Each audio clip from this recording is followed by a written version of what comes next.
যখন দেখবেন বৃষ্টি হচ্ছে তখন দোয়া করবেন, দোয়া কবুল হবে ইনশাআল্লাহ। দোয়া করার আগে একবার বলবেন আলহামদুলিল্লাহ, কমপক্ষে একবার বলবেন আলহামদুলিল্লাহি রাব্বিল আলামিন, একবার কমপক্ষে। মানে প্রথমে আল্লাহর প্রশংসা করবেন, তারপর একবার দরুদ পড়বেন আল্লাহুম্মা সাল্লি আলা মুহাম্মাদ ওয়া সাল্লিম, তারপর হাত তুলে দোয়া শুরু করবেন। বৃষ্টি পড়ছে, দোয়া শুরু করে দেন, দোয়া কবুল হবে ইনশাআল্লাহ।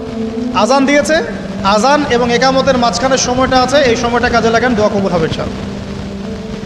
নামাজে দাঁড়িয়েছেন, সেজদায় গিয়েছেন, সেজদায় দোয়া করেন, দোয়া কবুল হবে ইনশাআল্লাহ। প্রশ্ন করে অনেকে যে ভাই সেজদায় কি বাংলায় দোয়া করা যাবে? হ্যাঁ যাবে, যদি আপনার নামাজটা নফল নামাজ হয়। কোন নামাজ হয়? ফরজ নামাজে করবেন না, নফল নামাজে করতে পারেন ইনশাআল্লাহ। সেজদায় বান্দা আল্লাহর সবচেয়ে কাছাকাছি থাকে, এই সময়ে বেশি বেশি দোয়া করতে রাসূল সাল্লাল্লাহু আলাইহি ওয়াসাল্লাম তাগিদ দিয়েছেন। দোয়া করলে ডাইরেক্ট কবুল হবে ইনশাআল্লাহ। পিতা মাতার খেদমত করে দোয়া করেন, দোয়া কবুল হবে ইনশাআল্লাহ। এখন তো পিতা মাতার খেদমত মানুষ করতে চায় না। এটা সেই যুগ যে যুগে পিতা মাতার সাথে দাস দাসীর মতো আচরণ করা হয়। সন্তানরা ভুলে গেছো তোমরা যে তোমরা একদিন পিতামাতা হবা। আমরাও কিন্তু একদিন পিতামাতা হব। যারা বিয়ে শাদী করেছে, সন্তান সন্ততি হয়েছে, তারা জানে এই যে প্রসব বেদনার একটা সেকেন্ড, 1 সেকেন্ড বা 1 মিনিট প্রসব যে বেদনা মায়ের হয়, এর ঋণ আমরা সারা জীবনে শোধ করতে পারবো না। পারবেন?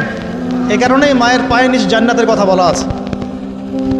মাদের সম্মান আল্লাহর কাছে অনেক বেশি, মেয়েদের সম্মান অনেক বেশি। এই নারীবাদী ফ্যামিলিস্টরা যা বুঝিয়েছে, ইসলাম এমন নয়। তো ইসলাম এমন নয়, ইসলামে মেয়ের মর্যাদা সবচেয়ে উপরে। সেই মেয়েদেরকে আমরা এখন কি করেছি? কাপড় চোপড় সব কমিয়ে কমিয়ে বেপর্দা করে রাস্তায় নামিয়ে দিয়েছে। যদি একটা মানুষ নিজের সম্মান না বোঝে, তাকে সম্মান কেউ দিতে পারে? নিজেকে চিনতে শিখুন। আমাদের সম্মান আল্লাহর কাছে অনেক বেশি। এটা বলছিলাম প্রিয় ভাইয়েরা, মায়ের পায়ের নিচে আল্লাহ পাক সন্তানের বেহেশতের কথা বলেছেন। মা বোনদেরকে 4টা কাজ করতে বলো, অনলি 4টা কাজ। 5 ওয়াক্ত নামাজ যদি ঠিকমতো পড়তে পারে, 1 নাম্বার। 2, রমজান মাসে রোজা রাখে। 3 নাম্বার, পর্দা ঠিকঠাক মতো করে। আর 4 নাম্বার, স্বামীর আনুগত্য করে। ইনশাআল্লাহ জান্নাতের যে কোনো দরজা দিয়ে ইচ্ছা প্রবেশ করতে পারবে ইনশাআল্লাহ। এখানে স্বামীর আনুগত্যের কথা বলেছি, স্বামীর দাসত্বের কথা বলি নাই। আনুগত্য দাসত্ব এক জিনিস না। আনুগত্য মানে কি? আনুগত্য মানে আপনি স্বামীর যে কোনো ভালো কাজে আপনি তাকে সায় দিবেন, আনুগত্য। নামাজ পড়তে বলেছে, নামাজ পড়তে হবে। পর্দা করতে বলেছে, আপনি পর্দা করবেন।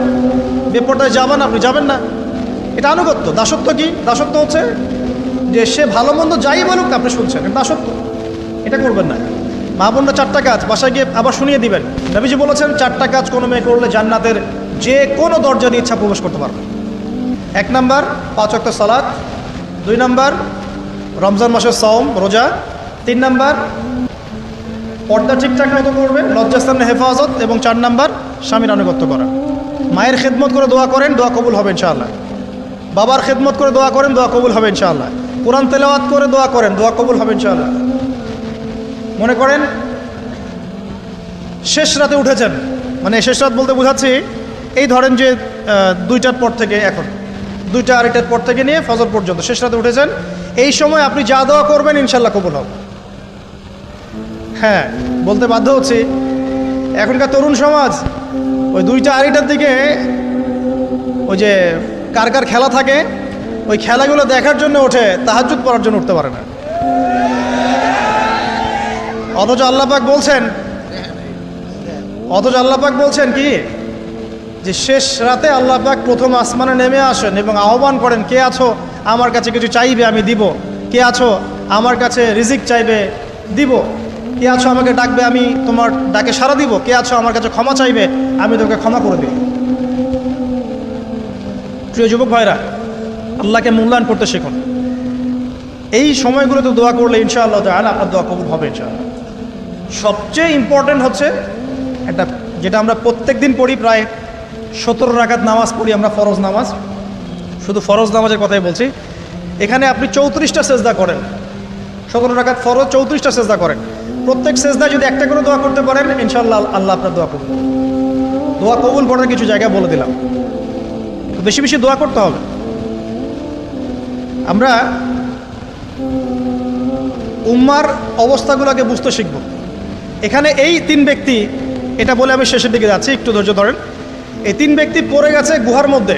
আমি বলছিলাম জেনা ছেড়ে দিলে তোমার দোয়া আল্লাহ পাক ডাইরেক্ট কবুল করবে ইনশাআল্লাহ। কীভাবে? এই দলিল দিচ্ছিলাম যে তারা বলছে আমাদের তো কোনো আমাদের নেক আমল যা আছে এটা দিয়ে দোয়া করতে হবে, কোনো অপশন তো নাই বের হওয়ার। একজন বলছে যে আল্লাহ আমি আমার পিতা মাতার খেদমত করতাম, মাকে দুধ পান না করিয়ে কখনো দুধ পান করি নাই, আল্লাহ এই কাজটা যদি তোমার কাছে ভালো লেগে থাকে আজকে আমাকে এই বিপদ থেকে উদ্ধার করো। এই দোয়া করার সাথে সাথেই এই গুহা থেকে পাথরটা একটু সরে গেল এভাবে। আর জড়বস্তু আল্লাহ পাকের হুকুম মানে, আল্লাহ পাকের হুকুম মানে না খালি দুইটা শ্রেণীর মানুষ, এক হচ্ছে মানুষ আর একটা জিনজাত। এই পুরো প্রকৃতি আল্লাহ পাকের হুকুম মেনে চলে। আর জড় বলতে আসলে কিছু নাই, যদি আমি বোঝানোর জন্য জড় বলেছি, আল্লাহ পাকের হুকুমে সব কিছু জীবন্ত। এই যে মাটিতে আমরা বসে আছি না এখন, এই মাটি কিয়ামতের মাঠে সাক্ষী দিবে যে এখানে মাহফিল হয়েছিল। হ্যাঁ, ওইখানে বসে তুমি টিকটক করেছো, লেকচার শুনো নাই ভালো করে। একটা মাহফিলে যাচ্ছিলাম, দেখলাম যে এখন স্টেজে উঠি নাই, ওই সুযোগে দেখলাম যুব সমাজ রাস্তা